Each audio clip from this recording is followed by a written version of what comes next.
Hi, I'm Wilhelm. Today I want to continue our lesson on the cocoon, our ego world, our personal consciousness that surrounds us. In my previous video called Emerge from Your Cocoon, I've carefully outlined how this cocoon is constructed. But in preparation for today's lesson, I want to just summarize it here quickly again. Look at this caterpillar here as he builds his cocoon until he is completely hidden. That is exactly what most of us humans have also done in our life. We are here in the middle, let me draw that, and around us is this cocoon. What is this cocoon? It is our small self-made ego world that consists of all our negative sensations, thoughts, words and deeds. Everything that is not yet in harmony with the law of selfless love. These unresolved human facets show themselves as pictures that make up the walls of this cocoon. And that is what we are always looking at. So basically, we only see ourselves, because these walls are like mirrors reflecting back to us who we still are. Just like this toy, this little guy in the middle is us, and all he sees is himself in the mirrors surrounding him. I've explained this deeper in my video on the law of projection. The walls are also the radiation of our aura, the plasma or corona. They are the different facets of the light of our soul shining through our body. It is like a beam of consciousness. Only what our soul radiates is what we somewhat can understand. Let me repeat this. Only what our soul radiates is what we somewhat can understand. And that is all what we speak about. We cannot go beyond it. This is our personal state of consciousness. Therefore, we all see the world very differently because no two states of consciousness are the same. So all we are constantly looking at, thinking about, speaking about, or even texting about are our programs, our personal human games, pressing desires, intrigues, passions, striving for wealth, prestige and fame, as well as animosity, cravings, hate, envy, and so on. All our unresolved and unforgiven human programs which make up the walls of our little ego world through pictures. No wonder that, for many people, this cocoon can feel like an imprisonment. They cannot find escape from their constantly repeating thoughts and emotional reactions. This is the world so many of us are living in. In my previous video, I explained how important it is to unravel this cocoon and raise our consciousness. Today, I will bring out another facet why such cleansing of our ego world is so vitally important. Let's take a very simple example. Let's say we are meeting with some friends for coffee. Here is the table and here are our two friends. As I've outlined, everybody is surrounded by their own personal ego world, their cocoon, just like a caterpillar. Each one of us can only see their human programs, desires, wishes, problems, and so on from their ego world. And that is also what each one can only speak about, or in today's time, text about. Nobody really can fully grasp and understand the other because we are totally self-absorbed in our own individual, limited cocoon of unresolved programs. Let's take an example. This is how it usually goes. So we, here in the middle, share with our friends that we recently discovered a new Chinese restaurant in the area. The moment this friend here hears the word Chinese restaurant, his own unresolved issue of a past Chinese restaurant visit during which he almost died because of MSG flares up. His memory is immediately triggered, and he can't wait to share his experience with us.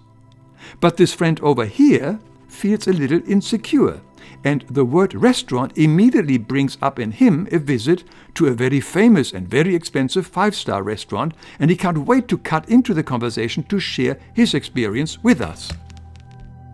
So instead of intensely listening to each other, all we are basically doing is telling each other pressing facets and programs of our own limited ego consciousness.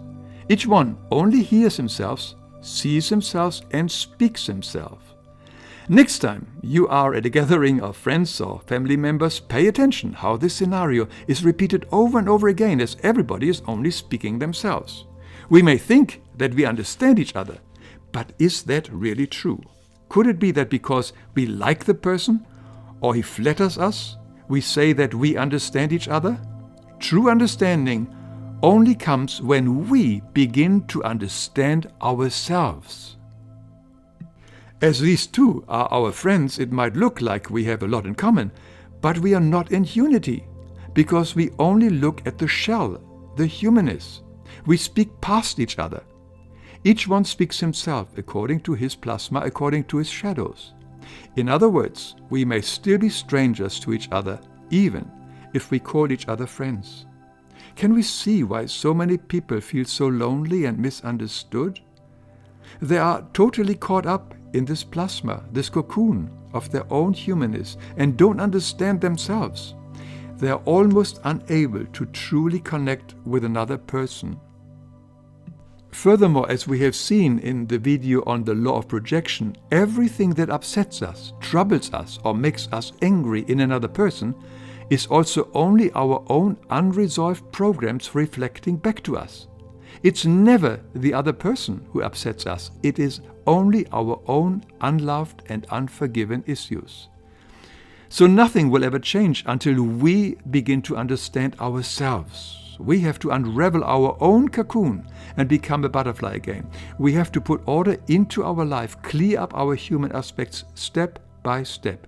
The more we recognize ourselves, the more we experience who we are. Self-recognition points out our human aspects that we should clear up. We transform them with the help of the Christ light within us into positive power.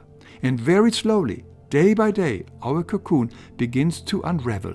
And with that, very gradually, our consciousness expands. Then everything shifts. We can truly see each other.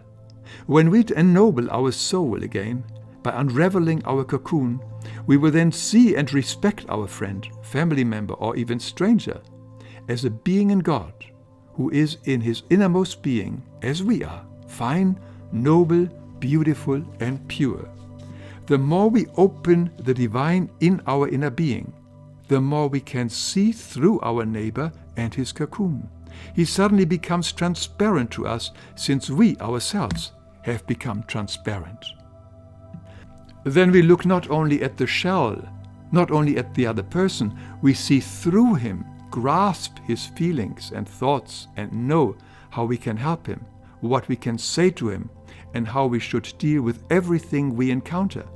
Then we have a true and intimate communication. Can we now see the difference between speaking from our very limited ego bubble or from our expanded consciousness? We will perceive the world totally differently. And the world also sees us differently, because we will have clarity. Raising our consciousness can be our greatest gift of love we give to others. And as we are also in the essence of everybody else, it is also a gift to ourselves. This lesson was inspired by the book, The Great Cosmic Teachings of Jesus of Nazareth, to his apostles and disciples who could understand them. A link to this book is under this video, as well as on the recommended book list page of my website, lifeexplained.com. Thank you for watching. I hope to see you in my next video.